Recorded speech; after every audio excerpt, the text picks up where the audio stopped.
Well, my friends, I sure miss meeting with you face to face this year for our fall banquet, but we're thankful for technology. Last year we came together and celebrated the past and embraced the future. The theme of our banquet was such a time as this, very appropriate for this year. We're carrying on in such a time as this with continued perseverance. In March, you need to know that your Central Alberta Pregnancy Care Center just adjusted, responded very well, and just pressed on. We continued to serve. We serve the men, women, families impacted with an unplanned pregnancy and its effect in a compassionate, loving way. We continue to care for our moms and babies in our maternity home. Our team of staff went up and above with the new challenges to continue to care with great compassion and love. And that's all because of you. We've been blessed with your support. Some of you have been able to carry on. Some of you have had challenges, but you need to know that our God is faithful and nothing has changed. We are meeting the needs of our community. We've had some exciting opportunities. We've become innovative and we've embraced the change. One of the items that we were able to do during the season in the spring is to embark on a new journey with an organization called Fundraiser. We were able to spend some time as a team of staff and leadership to take the training, to learn new ways to have healthy conversation around the issue of abortion. Removing barriers, building bridges, and the divided opinions. So I'm excited to introduce to you a good friend of mine, and I had an opportunity to bring her to you via a small interview that I had with her. Enjoy. An exciting day, and as I mentioned, we've had the great pleasure to make some new friends across the border, and we are excited to what lays ahead. And today I just want you to hear from my friend Angie, CEO of Fundraiser.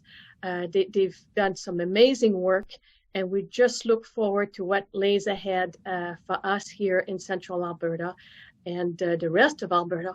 And we just pray to God that it will have an impact across Canada as well. So Angie, why don't you just tell us a little bit more about your background and what Fundraiser is all about? Sure. Well, Anne, it's been a delight to get to know you and the rest of your team this last year, because actually my background is as executive director of a pregnancy organizations. About 15 years ago, I started leading one in Chicago and immediately was faced with tensions.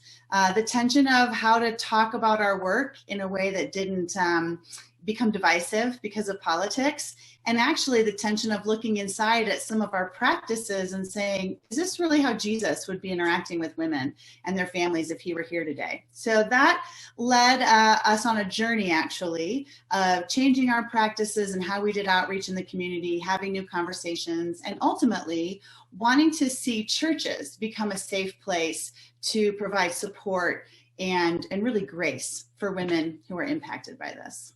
And that's when we launched Fundraiser, actually, as a training organization to equip Christians through local churches and pregnancy organizations with this new approach. That's so awesome. You know, for us, we just feel so blessed to have crossed paths with you. And we did use this last season of things of change to take the opportunity to take on the training. Mm-hmm. And just tell us and explain a little bit more what is your hope about the training and what's going on here in Alberta and how that's going to serve our community. Yeah, well, the ultimate vision of Fundraiser is that when Christians have a grace-centered response to abortion, then we can create a third option to the pro-life, pro-choice divide. We can more fully reflect God's heart and we can start to create these supportive communities for women and children. And it really all starts with pregnancy organizations like yours, because you are the parachurch organization started by churches. You've been on the front lines for decades. And that's why we focus on training pregnancy organizations to be the light in their community and to ultimately engage their churches in this new approach. So that's why we love working with you guys. We see what you're doing on the ground. You're so integral to this change that God is bringing. That's awesome. We're excited. We've already benefited so much from the training, and we just look forward to not just through this event right now, but just ongoing throughout the year to just continue to have conversations with our community of all walks, our agencies, our churches, and just equipping everyone to, like you say, have better conversations, have a greater impact in the issue. And what I love, what I've learned so much from you, is the ability to express unconditional love and grace to men, women, and families impacted by an unplanned pregnancy, its effects, and even after an abortion. Yeah. So it's beautiful work. We're thankful. We love what you do, and we're blessed to have crossed paths, and look forward to sharing more of you in the future with our community as we grow our relationship. So thanks again to you and your team. And like we always say, one conversation at a time. Yep. And God's heart will be revealed. Yep. And we'll have a great impact. So thank you and blessings to you and your team. Thank you, Ann.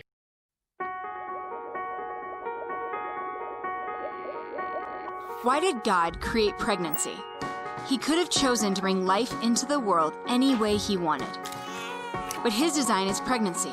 There's really nothing else like it, where the welfare of two people are so intertwined that it's impossible to help one while bypassing the other. But instead of respecting God's design, the political debate divides us into two camps. One focused on the needs of the woman, the other focused on the needs of the child. What we need is a third option, because somewhere in the middle of this debate is a woman and a child with real emotions and real needs. And if those needs go unmet, she often feels that her only choice is between abortion or overwhelming struggle as a mom. At current rates, more than 1 in 4 women in America will have an abortion by age 40. And the rates aren't that different between those who call themselves Christians and those who do not. That means there are thousands of women in our churches who have or will face an unplanned pregnancy.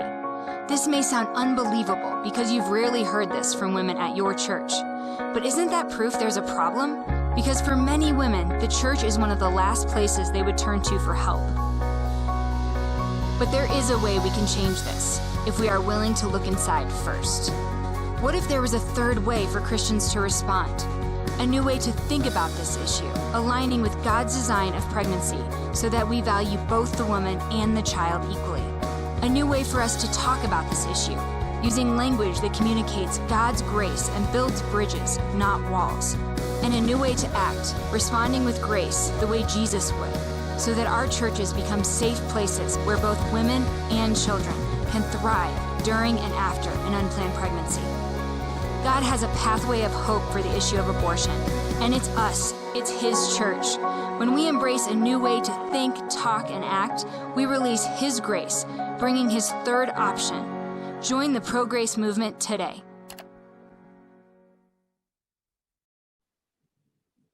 Well, my friends, the work must go on. Thank you for your faithfulness and your support over the years. We ask that you continue to consider supporting us.